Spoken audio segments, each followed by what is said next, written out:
Hello. Hi. This is Mitrajit. uh, आज ये मेरा पहला वीडियो है और वीडियो बनाने का मेरे मन में जो संदेश आया उसका मुख्य कारण ये है, हमने देखा अपने लंबे कार्य अवधि के दौरान में कि बहुत सारे लोग अपना पूरा ध्यान केंद्रित पैसे अर्न करने में, कमाने में करते हैं और उनकी सारी ऊर्जा उसमें जाती है और जानी ही चाहिए, प्रगति के लिए आवश्यक भी है। लेकिन उसमें से बहुत सारे लोग ये नहीं समझ पाते कि पैसे अर्न करने के बाद हमें क्या करना चाहिए और किस तरह से उसका उपयोग और किस तरह से उनकी बचत करनी चाहिए। ये बहुत महत्वपूर्ण है और यही आपके भविष्य में जब मौका आता है पैसों की, तब आप या तो अपने को भरे पाते हैं या तो अपने को खाली पाते हैं। ये आपके द्वारा बनाए गए पूर्व योजनाओं पर निर्भर करता है कि आपने पहले कैसा निर्णय लिया था। तो प्रश्न ये उठता है कि आपने अर्न कर लिया और पैसे आप कमा भी रहे हैं, उसके बाद क्या आप ये समझने के लिए कभी समय बैठे हैं कि नहीं कि हम इन पैसों का किस तरह से उपयोग करें, और कि खास करके जब बात आती है इन्वेस्टमेंट और बचत की, तो ज्यादातर लोग बचत और इन्वेस्टमेंट को एक ही समझ लेते हैं और यही उनके सोचने की जो प्रवृत्ति है वो उनको भविष्य में धोखा दे जाती है। हमारे YouTube बनाने का मुख्य उद्देश्य यही समझाना है कि आपका इन्वेस्टमेंट और आपका बचत बिल्कुल अलग अलग है। हमने एक छोटी सी प्रेजेंटेशन इस पर बना रखी है, तो आपको हम स्वागत करेंगे इस चैनल पे कि आप उस पर चलें और देखें कि किस तरह का इन्वेस्टमेंट और बचत में दोनों में क्या अंतर है। तो आइए हम अपने प्रेजेंटेशन पर चलते हैं। ये देखने में आता है, प्रेजेंटेशन में पहला हमने लिख रखा है, जैसा कि स्क्रीन पर आप देख रहे होंगे, कि what we do after earn, हमको कमाने के बाद क्या करना चाहिए। ये प्रश्न अपने आप से एक बार पूछना चाहिए। छोटे से लेकर बड़े, जितना भी जिस पद पे हैं, जिस पेशा में है, जिस नौकरी में है, जिस बिजनेस में है आप, लेकिन ये प्रश्न एक बार जरूर अपने आप से पूछना चाहिए कि अब हम कमाने लगे, अब हमारी अर्निंग आने लगी, लेकिन हमें अब क्या आगे करना चाहिए, कमाने के बाद क्या करना चाहिए।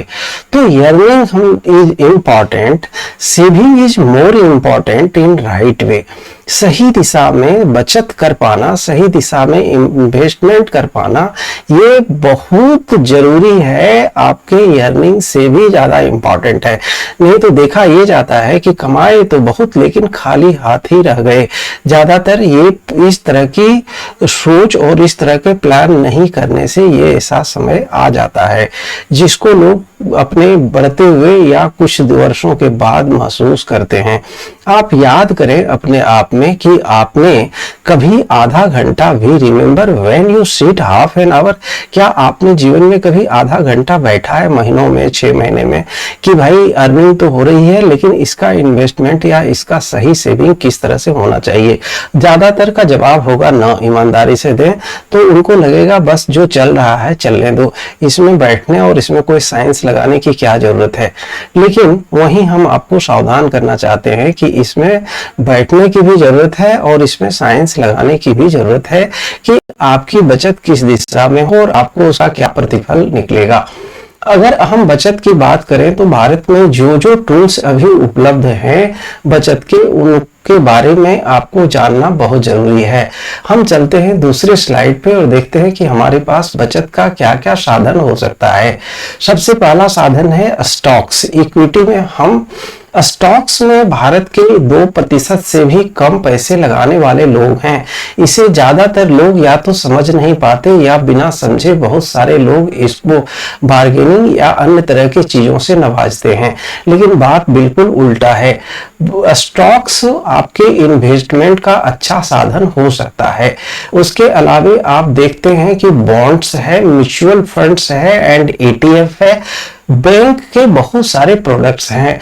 हम अपने अगले आने वाले YouTube वीडियोस में आपको बारी बारी से इन सभी बिंदुओं के बारे में व्याख्या प्रस्तुत करेंगे। ऑप्शन तो आप देख रहे हैं, ऑप्शन और अन्य चीजें यहाँ दी हुई है। नीचे इंश्योरेंस और सिक्योरिटी फीचर्स भी लिखा हुआ है। तो इन सभी माध्यमों से आप बचत करते हैं। और एक कहने में इस कोई गुरेज नहीं कि बहुत सारे लोग इन सारी चीजों को छोड़कर बहुत जल्दी अपने पैसों के विकास के लिए किसी चीट फंड या अन्य गैर जरूरत या गैर चीजों में भी लगा लेते हैं, जहां उनके बचत पे रिटर्न तो क्या बाद में पता चलता है कि उनके कैपिटल और अपनी गाढ़ी कमाई के पैसे भी बर्बाद हो जाते हैं, कि उनके कुछ नहीं मिल पाता। तो उनसे भी तो सावधान रहना चाहिए। और आप अगर इन्वेस्टमेंट के साधन में इन बिंदुओं पर अगर आपका ध्यान दें तो आपको बहुत उचित माध्यम मिल सकता है।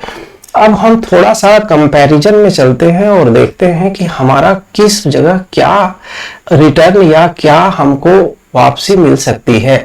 उसमें सबसे पहला जब वापसी की बात होती है तो एक तरफ आपका नजर बिल्कुल ही नहीं जाता है, वह है महंगाई दर, यानी इन्फ्लेशन रेट जो है हमारे देश का, उसको समझना बहुत आवश्यक है।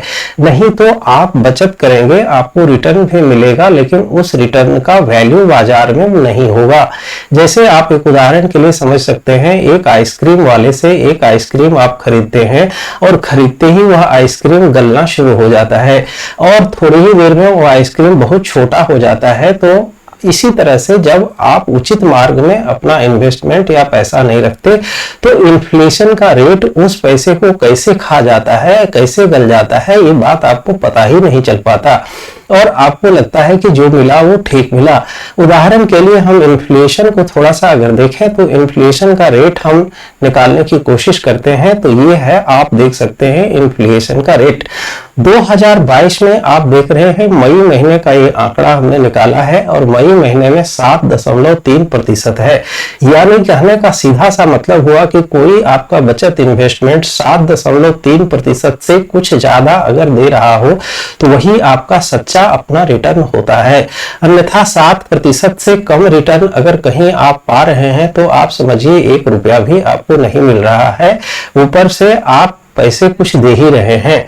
अब देखते हैं इस तरह की स्थिति में थोड़ा और आगे बढ़ के देखते हैं कि बैंकों का क्या हालचाल है। हम बैंक में जाते हैं तो बैंक का सबसे बड़ा नाम आता है एसबीआई का। एसबीआई में जो विभिन्न स्कीम्स हैं उसको आप देख सकते हैं।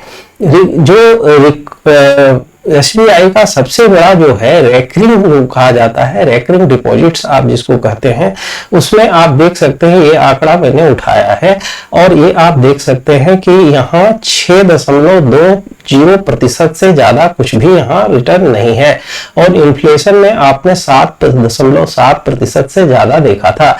यानी अगर इस तरह के रिटर्न अगर मुझे प्राप्त होते हैं तो आप समझ जाएं कि आपका रिटर्न बिल्कुल ही कुछ नहीं है, निग्लिजिबल, जीरो है। जीरो नहीं बल्कि आप नेगेटिव में अपना पैसा दे रहे हैं। तो ये जानना बहुत जरूरी होता है। अगर हम एसबीआई के किसी साइट पर आपको ले चले तब भी आप देख सकेंगे। जैसे एक साइट हमने खोल रखा है और ये एसबीआई का है, आप देख सकते हैं ज्यादातर लोग अपने पैसे बचत खाते में पड़ा रहता है, जहां आपका रिटर्न 2.70% है। तो 2.70% का मतलब हुआ कि अगर इन्फ्लेशन रेट 7 से ऊपर है और आपको 2.7 मिल रहा है, यानी आप 5% प्रति वर्ष बैंक को दे रहे हैं। ये समझना बहुत आवश्यक है। इसे समझने के लिए बार बार इस पर जोर देना है कि इन्फ्लेशन रेट से हमारा रिटर्न यदि कम है तो आप समझ जाएं कि आप बिल्कुल ही आपका रिटर्न नहीं है, बल्कि आप ऊपर से और दे रहे हैं। आपका मिला हुआ, आप मान लीजिए एक साल में 1 लाख रुपए पे आपको 2,700 रुपए मिलते हैं और आप बाजार खरीदने के लिए 2,700 रुपए लेकर जाते हैं और वहां पता चलता है कि उस चीज का दाम हो चुका है 700 रुपए। तो आप समझिए 700 रुपए यानी 500 रुपए आप घर से देंगे तभी आप उस सामान को खरीद सकेंगे। इसी को इन्फ्लेशन रेट कहते हैं। तो आपका रिटर्न ऐसा होना चाहिए कि आपको 9% या 8% मिलता हो और आप जाएं तो 800 रुपए लेकर के बाजार जाएं तो आप 700 रुपए की चीज खरीद सकते हैं, फिर भी 100 रुपए आपको फायदा होगा। तो इन्फ्लेशन एक इंपॉर्टेंट मार्क्स है आपके इन्वेस्टमेंट पे आप ये जाना जा सकता है। दूसरा, हमने एक स्लाइड लिया है कि अगर आप निर्णय लेते हैं, मान लिया जाए कि आप किसी एक म्यूचुअल फंड के फंड में किसी निवेश कर लेते हैं, तो यहाँ थोड़ा सा ठीक ठाक दिख रहा है। ये चार्ट जो आप देख रहे हैं, ये चार्ट एसबीआई के ब्लू चिप फंड का है, और ब्लू चिप में आप देखेंगे कि ये 10 साल का आंकड़ा है, और 10 साल में या जिस समय ये फंड बना था, ये फंड 2006 में बना था, यानी इस फंड को बनने में आज जो है वो लगभग 15-16 साल हो रहे हैं, जिसमें अगर आप 10,000 रुपए रख दिए होते तो आज वह पैसे का वैल्यू 56,363 रुपए होता, जो एक अच्छा रिटर्न माना जा सकता है, यानी 13.18% का। तो आप कह सकते हैं कि यह इन्फ्लेशन से काफी ऊपर है और आपको सही मायने में रिटर्न यहाँ दिखाई पड़ेगा। 7% का इन्फ्लेशन रेट है, 13% से ज्यादा का आपका रिटर्न है, तो यह एक होशियारी भरा कदम हो सकता है। इस पर आप विचार कर सकते हैं। अब इसी का एक हम एसआईपी का देखते हैं, तो ये एसआईपी का एक आंकड़ा है, ये भी 10 साल में दिखा रहा है कि जब आप धीरे धीरे अगर 1,000 रुपए का एसआईपी ही 10 साल से ब्लू चिप फंड में अगर चला रहे होते तो आपका रिटर्न, आपका इन्वेस्टमेंट 1,20,000 होता, और अभी उसका वैल्यू 2,35,592 रुपया होता, जो कि प्रतिशत के रूप में 12.94% होता। तो यह एक सही आंकड़ा हो सकता है।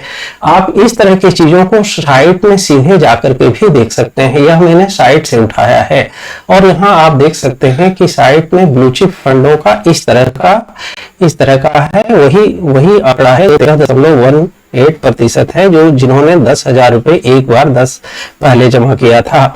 पुनः एसआईपी के बारे में देखें तो एसआईपी में देखेंगे कि यदि एसआईपी 1,000 रुपए की कोई एसआईपी हो, जहां यहाँ इंगित कहता है कि 1,000 की एसआईपी है, तो उसका वैल्यू 2,55,592 रुपए है। तो ये एक होशियारी भरा कदम, और इसको सही मायने में इन्वेस्टमेंट कहा जा सकता है।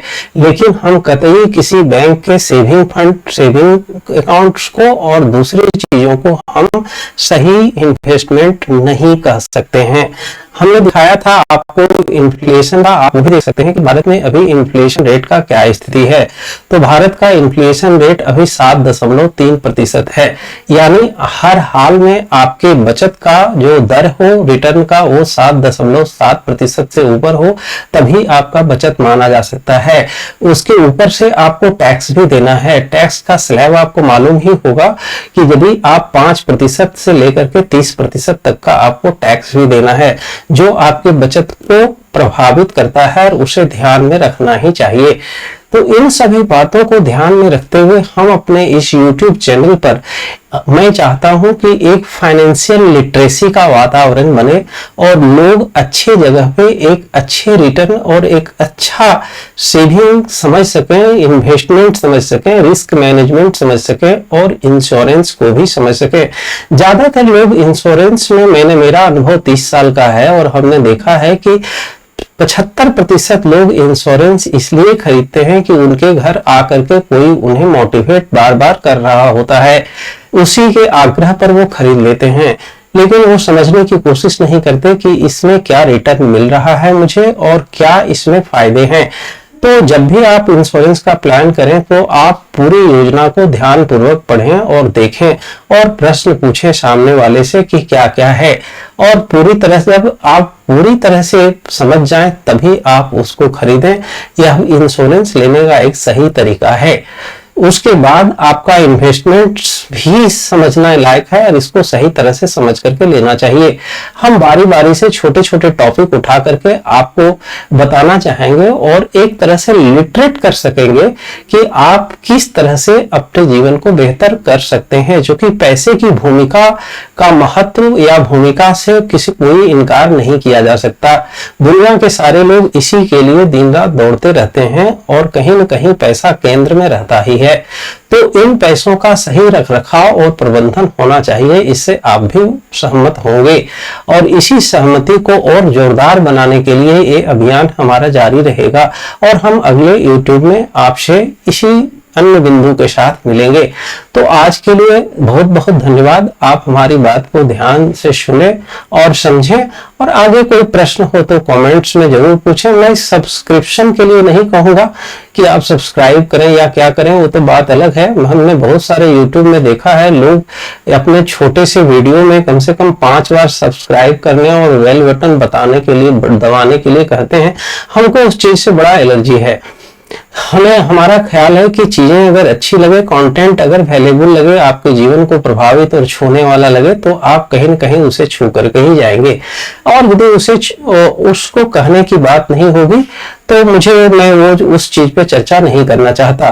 तो अंततः धन्यवाद। ये मेरा पहला वीडियो है और हो सकता है कि बहुत सारी त्रुटि भी रह गई होगी, या मेरा बोलने का अंदाज भी अभी बहुत प्रखर नहीं हुआ है।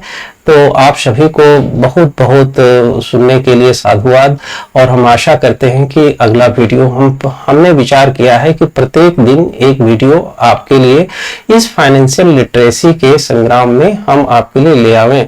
तो चलते हैं, फिर इंतजार कीजिए, और हम सब फिर अगले दिन के लिए एक वीडियो का आने का हम लोग सब आशा देखते हैं। तो धन्यवाद, आज इतना ही, और आप सभी खुश रहें, अच्छे रहें, समय का ध्यान रखें। तो धन्यवाद।